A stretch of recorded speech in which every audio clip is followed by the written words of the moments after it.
વડોદરા શહેરમાં માંજલપુર વિસ્તારમાં આવેલ આત્મીય વિદ્યાલય ખાતે સાયન્સ મેળાનું આયોજન કરવામાં આવ્યું। ગુરુજી હરિપ્રસાદ સ્વામીજી, પરમ પૂજ્ય પ્રેમ સ્વરૂપ સ્વામીજી અને ત્યાગવલ્લભ સ્વામીજીના માર્ગદર્શન હેઠળ આત્મીય વિદ્યાલય ખાતે સાયન્સ મેળાનું આયોજન કરવામાં આવ્યું હતું।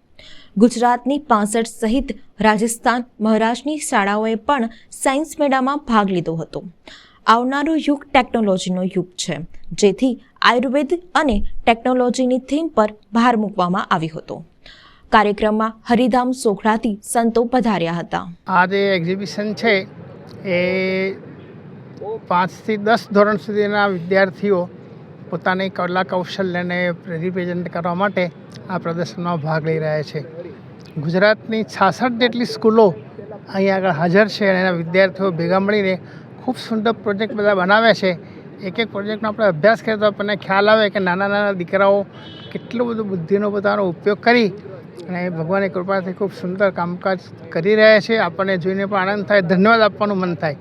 તો આત્મીય વિદ્યાલય માંજલપુરથી અમે આપ સૌને આમંત્રણ આપીએ છીએ કે આ ચોક્કસ આ પ્રદર્શનની આપ મુલાકાત લો અને દીકરાઓની મહેનત જોઈને આપણને ખૂબ આનંદ થશે। સૌને અમારા જય સ્વામિનારાયણ। જય સ્વામિનારાયણ।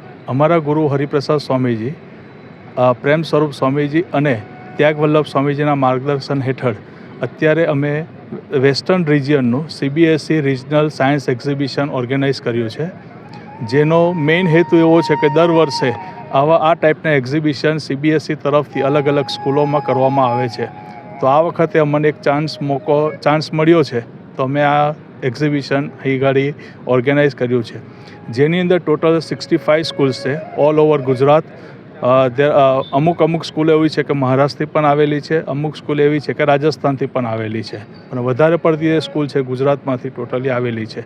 આખું ટોટલ સાયન્સ એનું થીમ છે સાયન્સ એન્ડ ટેકનોલોજી, જેની અંદર એગ્રીકલ્ચર ઉપર પણ થોડુંક લેવામાં આવ્યું છે અને આયુર્વેદિક ઉપર પણ વધારે ભાર મૂકવામાં આવ્યો છે। હા, એટલે અત્યારના જમાનામાં એવું છે કે જો નાનું બાળક આવી રીતે અલગ અલગ ટેકનોલોજીનો યુઝ કરીને જો આગળ વધે, બરાબર, ને બીજા બધા પેરેન્ટ્સને પણ અમે રિક્વેસ્ટ કરી છે કે આવો તમે પોતાના બાળકને લઈને આ એક્ઝિબિશન જોવા માટે પધારો, જેનાથી જે સ્વામીજી એવું કહે છે કે જો બાળકનું મન જો આની અંદર થોડુંક આગળ પડતું વધારે થશે તો દેશને પણ આપણે આગળ લાવી શકીએ। અમે આ મોડલમાં પરવિયસ કોન્ક્રીટ બનાવ્યું છે, જે વોટરને એના થ્રુ પાસ કરી શકે છે। આપણને ખબર હશે કે આપણા જે રેગ્યુલર રોડ્સ છે એ પાણી એના થ્રુ પાસ નહીં કરતા, અને પાસ બી કરે છે તો ડ્રેનેજમાં જાય છે, મતલબ એ વેસ્ટ થઈ જાય છે। જ્યારે કે અમારા ટાઈપ જે કોન્ક્રીટ રોડ્સ છે એ પાણી એના થ્રુ પાસ કરી દેશે।